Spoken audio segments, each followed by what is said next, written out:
परिचय। दोस्तों, हम टहलने, दौड़ने और खेलने जैसी गतिविधियां करते हैं और इन सभी में घर्षण एक महत्वपूर्ण भूमिका निभाता है। आपने लोगों को बर्फ पर स्कीइंग करते अवश्य देखा होगा। इस खेल में संतुलन और घर्षण बल की जानकारी आवश्यक है। क्या आप जानते हैं कि घर्षण बल को इसकी विशेषताओं के आधार पर वर्गीकृत किया जा सकता है? आइए हम विभिन्न प्रकार के घर्षण बलों के बारे में जानें। उद्देश्य।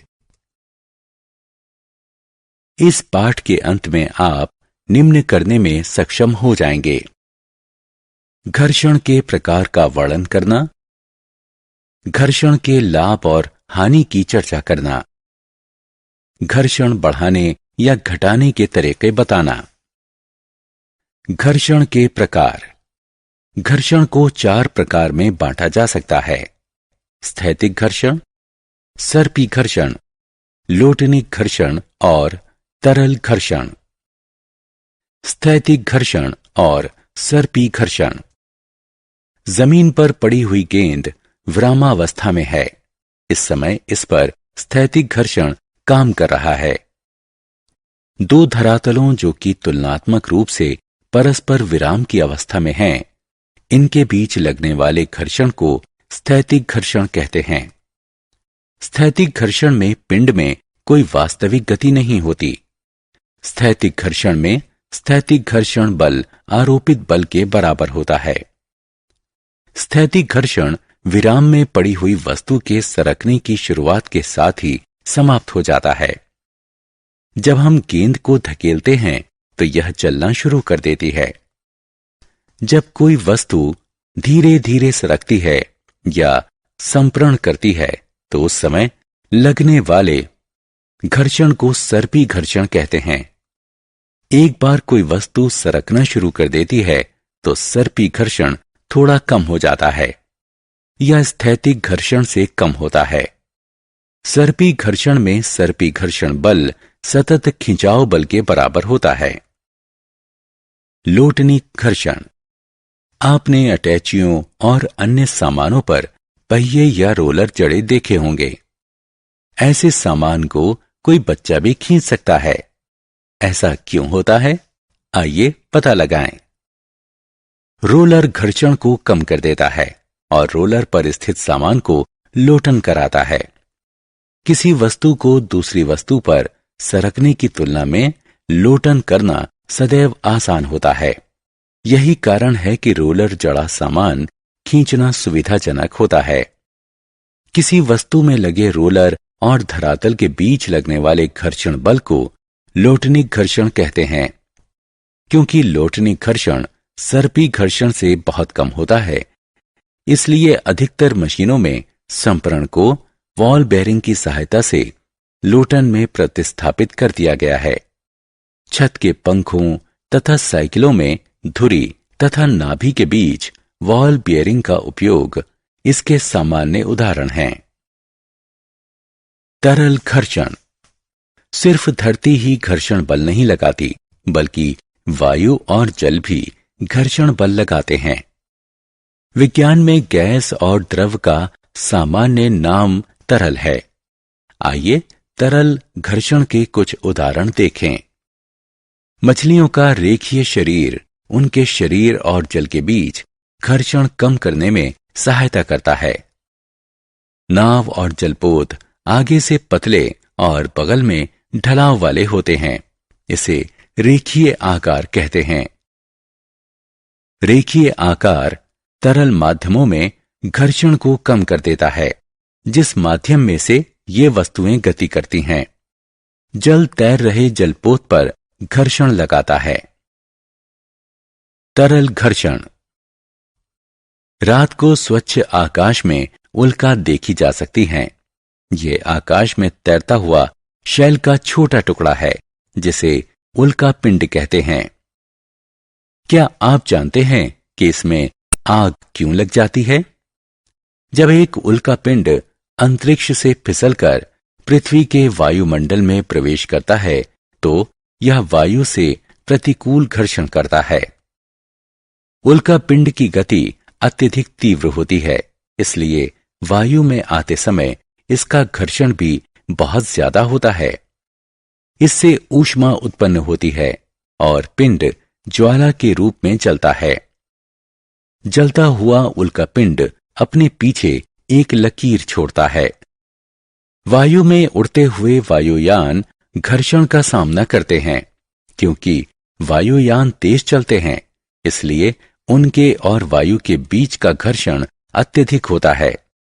उड़ते समय ये वायुयान घर्षण बल के कारण गर्म हो जाते हैं। यात्रियों को सतह पर उत्पन्न गर्मी से बचाने के लिए वायुयान का भीतरी भाग ऊष्मारोधी होता है। ये याद रखना चाहिए कि माध्यम जितना विरल यानी पतला होगा, घर्षण बल उतना ही कम होगा। माध्यम जितना सघन यानी मोटा होगा, घर्षण बल उतना ही ज्यादा होगा। घर्षण के लाभ। घर्षण लाभदायक भी है और हानिकारक भी। हम चल पाते हैं क्योंकि घर्षण हमें फिसलने से बचाता है। जब हम धरती को अपने पांवों से धक्का देते हैं तो घर्षण धक्के को आगे प्रतिक्रिया देता है और हमें आगे धकेल देता है। हम लिखने में सक्षम हैं क्योंकि कलम की नोक और कागज के बीच घर्षण है। माचिस जलाना घर्षण का एक अन्य उपयोगी प्रयोग है। जब हम माचिस की तीली को माचिस के डिब्बे के खुरदरे भाग पर रगड़ते हैं तो उनके बीच के घर्षण से ऊष्मा उत्पन्न होती है। घर्षण की हानि। जब हम किसी ग्रीस या तेल लगे धरातल पर चलते हैं तो हम फिसल जाते हैं, क्योंकि ग्रीस या तेल के कारण घर्षण कम हो जाता है। घर्षण मशीनों की क्षमता को घटा देता है। मशीन को चलाने में लगने वाली शक्ति का एक हिस्सा मशीन के गतिशील पुर्जों के बीच घर्षण कम करने में लग जाता है। जब मशीन के चलते हुए पुर्जे आपस में रगड़ते हैं तो उनके बीच के घर्षण के कारण अत्यधिक ऊष्मा उत्पन्न होती है, जो मशीन को क्षति पहुंचाती है। मशीन में कई ऐसे पुर्जे होते हैं जो लगातार रगड़ते रहते हैं। घर्षण के कारण मशीन के परस्पर रगड़ने वाले पुर्जे जल्दी घिस जाते हैं। वाहनों के पहिए घर्षण के कारण घिस और फट जाते हैं। घर्षण कम करने के तरीके।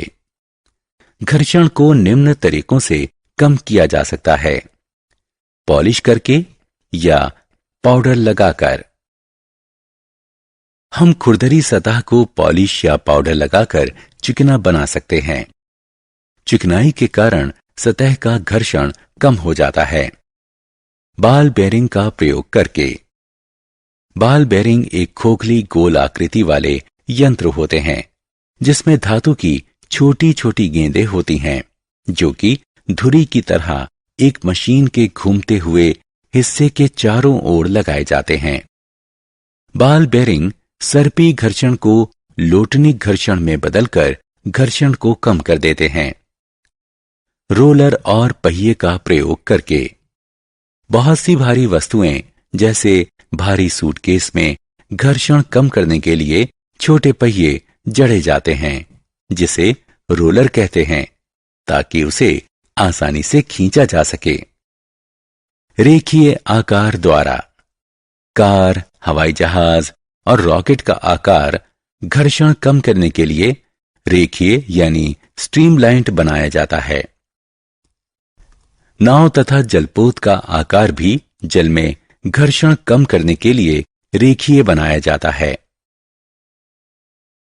सारांश।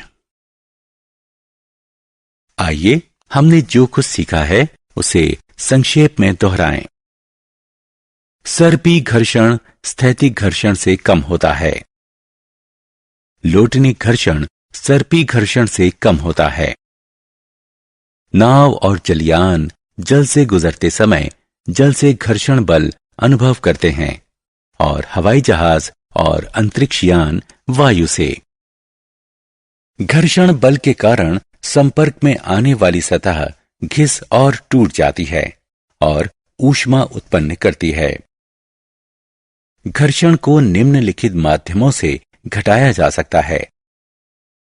सतह को चिकना बनाकर, रोलर का प्रयोग करके, बॉल और बेलनाकार बेयरिंग का प्रयोग करके, गतिशील भाग में स्नेहक यानी लुब्रिकेंट लगाकर।